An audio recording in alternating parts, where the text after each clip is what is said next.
Really, I just want to touch bases because we worked on your pickups for a long time. I know you did a lot of hard work. We did a lot of hard work, and I know you did. Just want to see how it's working out for you. It's working out great, excellent.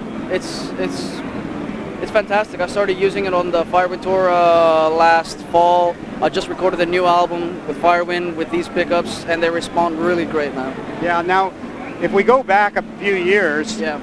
You used to play passive pickups of ours, right? Wasn't that some time ago? Well, I started with passive. You know, ESP from Japan originally suggested me that I use the 59 and the Duncan distortion. Right. Right. So that was my combination for many years until I joined Ozzy's band, and then I realized I needed a bit thicker tone, so I thought maybe I'd switch to active pickups and try that out.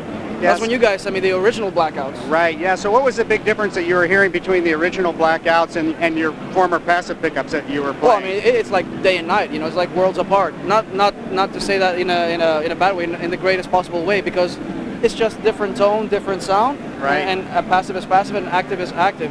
With that said, though, what really impressed me about the original blackouts was that it was really loud. It had a lot of distortion, but at the same time, I could have those passive kind of like sensitivities, right? Which was what I was talking about, and I was telling you, I don't know what the hell you did there, but it just, it didn't really limit your tone to that thick sound. You could actually hear the wood and the harmonics of the wood and everything. So yeah, we have a pretty tricky preamp design that really is much more dynamic than anything else, and it's actually surprising when you compare it to other active pickups the differences.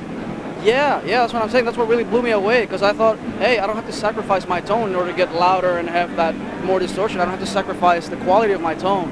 So I had those original blackouts for a couple of years while on tour with Ozzy, and then during that time, you guys came out with the Blackouts coil pack. Yeah, now that's the next question is, how did the coil pack, by the time we got it all refined for you, how did that differ from what the blackouts used to be? What was the subtle differences? Well, the thing is, I went back to Evan Scott and said, hey, how about, could you guys make a passive pickup that's as loud and as strong as the blackouts?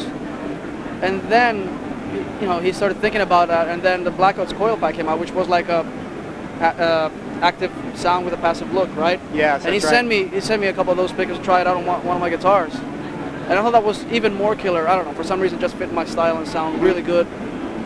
Because with Ozzy, we play.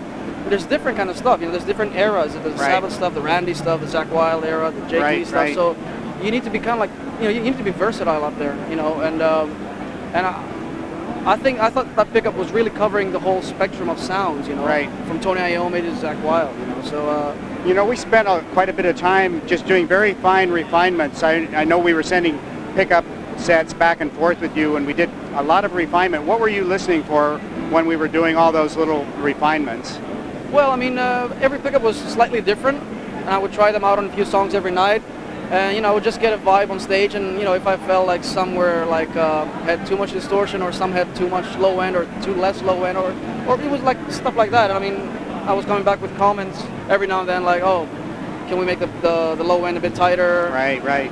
And then I remember when you came up with the final one, the low end, it was as much as I needed to hear, and at the same time, it brought the picking attack, like really brought it up there, and I could hear my picking like being way more cleaner than before, and I was really blown away. I mean, that's basically when I went back to Evan and said, yeah, that's it, we got it. Yeah, there's some little tricks for winding pickups that we can bring the bottom end up but still emphasize the top end. And I was always wondering, how the hell did they do that? Well, it's just little alterations. We were just fine-tuning the number of turns and a couple other factors, and listening to what you were telling us and trying our best to try to get it, to fine-tune those little nuances. A lot of everyone isn't as they're not in the same situation that you are as far as playing loud and being a real critical listener, but it's always a great thing when we get a player like yourself who's so good and so demanding. It's an opportunity for us to really develop a pickup. Oh, thank you. I mean, you guys made my ultimate dream come true, so I mean, I'm eternally grateful. Yeah, well, we're happy to be working with you, and thanks. Great to have you as part of the team. Fantastic. It's really an honor and a privilege. Fantastic, thank you. Great, thanks a lot. Appreciate it.